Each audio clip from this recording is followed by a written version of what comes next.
Maths ಹೇಳಿಕೊಡುತ್ತೇನೆ ಅಂತ tuition teacher ಎಲ್ಲಿ ಕೂಡಬೇಕು ಎಲ್ಲಿ ಕಳೆಯಬೇಕೆಂದು ಚೆನ್ನಾಗಿ ಹೇಳಿಕೊಟ್ಟರು. ಹೌದು ಸ್ನೇಹಿತರೆ, ಮತ್ತೊಮ್ಮೆ ನನ್ನ ಚಾನಲ್ಗೆ ಎಲ್ಲರಿಗೂ ಸ್ವಾಗತ. ಹೊಸ ವೀಕ್ಷಕರು ನನ್ನ ಚಾನಲ್ಗೆ ತಪ್ಪದೆ ಸಬ್ಸ್ಕ್ರೈಬ್ ಮಾಡಿ.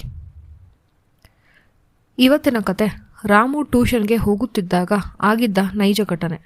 ಅವನು ಮ್ಯಾಥ್ಸ್ನಲ್ಲಿ ಸ್ವಲ್ಪ ವೀಕು. ತಲೆಗೆ ಎಷ್ಟೇ ಓದಿದರೂ ಹತ್ತೋದಿಲ್ಲ. ಹಾಗಂತ ಅವನ ಪ್ರಯತ್ನ ಮಾಡಿಲ್ಲ ಅಂತಲ್ಲ, ಆದರೂ ಅವನಿಗೆ ಕಷ್ಟ ಆಗುತ್ತೆ. ಮನೆಯಲ್ಲಿ ಬೇರೆ ಎಲ್ಲ ಕಡೆ ಟ್ಯೂಷನ್ ಕಳಿಸಿದ್ರು, ಆದರೂ ಉಪಯೋಗವಾಗಲಿಲ್ಲ. ಅದಕ್ಕೆ ರಾಮುವಿನ ತಂದೆ ಎಲ್ಲೂ ಬೇಡ ಅಂತ ಸುಮ್ಮನಾದರು.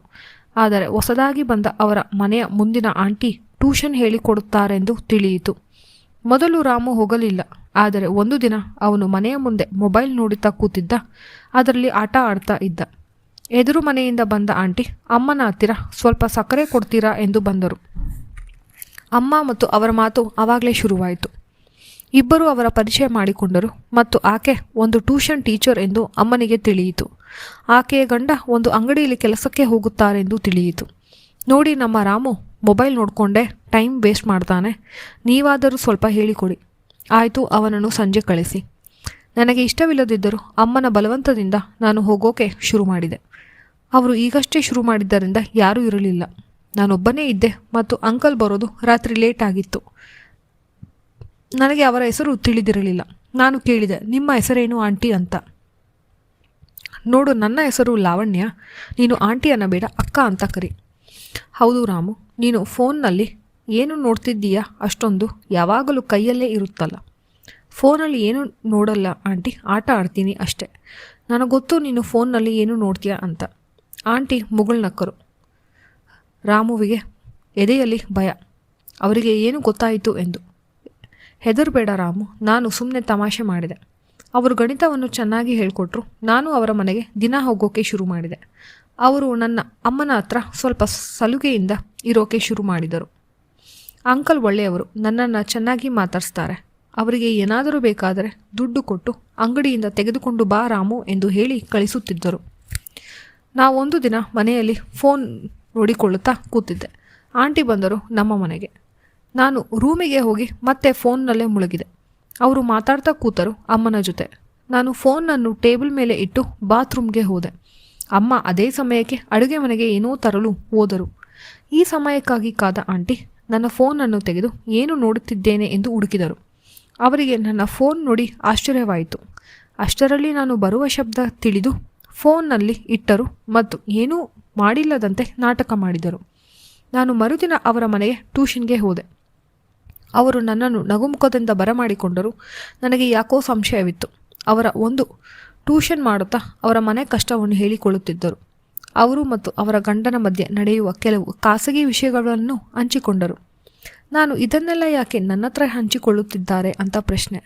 ಆದರೆ ನಾನು ಸುಮ್ಮನೆ ಕೇಳಿದೆ. ಅವರು ಕೊನೆಯಲ್ಲಿ ನೀನು ನನ್ನನ್ನು ಚೆನ್ನಾಗಿ ಅರ್ಥ ಮಾಡ್ಕೋತೀಯಾ ಅನ್ನೋ ನಂಬಿಕೆಯಿಂದ ಹೇಳಿದ್ದೇನೆ. ನಾನು ಒಂದು ರಾತ್ರಿ ಅಲ್ಲ. ಯಾಕೆ ಆಂಟಿ ನನ್ನ ಹತ್ರ ಹೀಗೆ ಮಾತಾಡ್ತಾ ಇದ್ರು ಅಂತ ತಲೆ ಕೆಡಿಸಿಕೊಂಡು ನಿದ್ದೆ ಬರಲಿಲ್ಲ. ಮಾರನೇ ದಿನ ನಮ್ಮ ದೂರದ ಸಂಬಂಧಿ ಒಬ್ಬರು ತೀರಿ ಹೋದರು ಎಂದು ಅಪ್ಪ ಅಮ್ಮ ಅಲ್ಲಿಗೆ ಹೋದರು. ನನಗೆ ಸ್ವಲ್ಪ ಹುಷಾರಿರಲಿಲ್ಲ. ಅಮ್ಮ ಆಂಟಿಗೆ ಹೇಳಿ ಅವನಿಗೆ ಮಧ್ಯಾಹ್ನ ಊಟಕ್ಕೆ ಕೊಡಿ ಎಂದು ಹೇಳಿ ಹೋದರು. ನನಗೆ ಜ್ವರ ಕಡಿಮೆ ಆಗಿತ್ತು, ಸ್ವಲ್ಪ ಸುಸ್ತಿತ್ತು ಅಷ್ಟೆ. ನಾನೂ ನಾಟಕ ಮಾಡಿ ಮನೆಯಲ್ಲಿ ಇರೋಣ ಅಂತ ಪ್ಲ್ಯಾನ್ ಮಾಡಿದೆ. ನಾನು ನನ್ನ ಮೊಬೈಲನ್ನು ತೆಗೆದು ಆ ವಿಡಿಯೋಗಳನ್ನು ನೋಡುತ್ತಿರುವಾಗ ಆಂಟಿ ಮನೆಗೆ ಒಳಗೆ ಬಂದರು. ನಾನು ಗಾಬರಿಯಿಂದ ಫೋನನ್ನು ಪಕ್ಕಕ್ಕೆ ಇಟ್ಟೆ.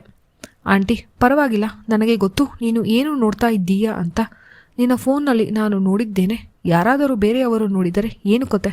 ನಿನ್ನ ಫೋನನ್ನು ಲಾಕ್ ಮಾಡಬೇಕಲ್ವಾ ನೀನು? ನನಗೆ ಅರ್ಥ ಆಯಿತು, ಇವರು ನಿಜ ಹೇಳುತ್ತಿದ್ದಾರೆ ಅಂತ. ಆದರೆ ಏನೂ ಮಾತನಾಡಲಿಲ್ಲ ನಾನು. ರಾಮು, ನನಗೆ ಬಹಳ ದಿನದಿಂದ ಆಸೆ ನಾನು ಆ ವಿಡಿಯೋವನ್ನು ನೋಡಬೇಕೆಂದು. ಆದರೆ ಎಲ್ಲಿ ಸಿಗುತ್ತೆ ಅಂತ ಗೊತ್ತಿಲ್ಲ. ನಿನ್ನ ಫೋನ್ನಲ್ಲಿರೋದು ನನಗೆ ಕೊಡು, ನಾನು ನೋಡ್ತೀನಿ. ನಾನು ಕೊಡಲು ಹಿಂಜರಿದೆ. ಆದರೆ ಅವರೇ ಬಲವಂತ ಮಾಡಿ ಫೋನನ್ನು ತೆಗೆದುಕೊಂಡು ವಿಡಿಯೋವನ್ನು ನೋಡಲು ಪ್ರಾರಂಭಿಸಿದರು. ಸೌಂಡನ್ನು ಜಾಸ್ತಿ ಇಟ್ಟರು.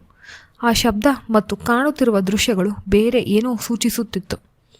ಆಂಟಿ ಗಮನವಿಟ್ಟು ನೋಡುತ್ತಿದ್ದರು ಮತ್ತು ವಿಡಿಯೋ ಮುಗಿದ ಮೇಲೆ ಏನು ಪ್ರಯೋಜನ ನೋಡಿ, ಇದನ್ನು ಪ್ರಾಯೋಗಿಕವಾಗಿ ಮಾಡಬೇಕಲ್ಲವೇ?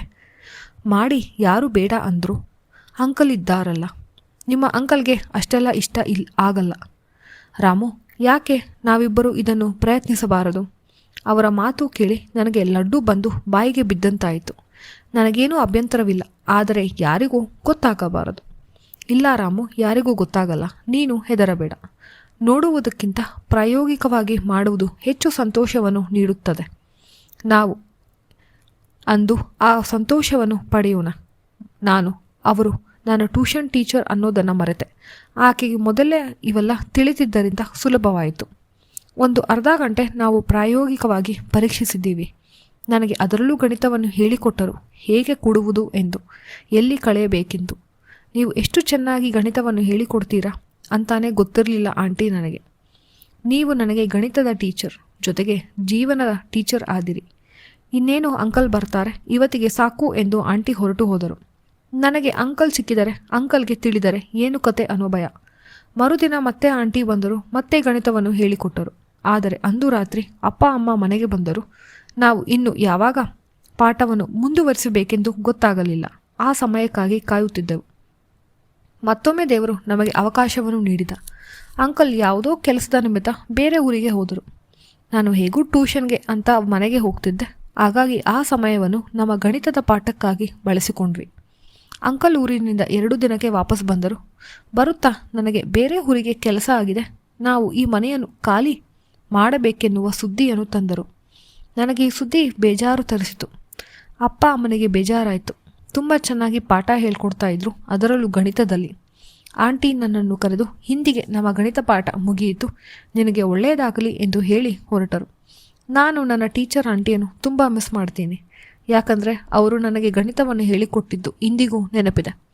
ಅಂದು ಅವರು ಹೇಳಿಕೊಟ್ಟ ಪಾಠ ನನ್ನ ಜೀವನದ ಉದ್ದಕ್ಕೂ ಯಾವತ್ತಿಗೂ ನೆನಪಿರುತ್ತದೆ. ಹೌದು ಸ್ನೇಹಿತರೆ, ನಮ್ಮ ಟೀಚರ್ಸ್ ಹೇಳಿಕೊಟ್ಟ ಪಾಠವನ್ನು ನಾವು ಮರೆಯಬಾರದು. ನಮ್ಮ ಜೀವನಕ್ಕೆ ಅಳವಡಿಸಿಕೊಳ್ಳಬೇಕು.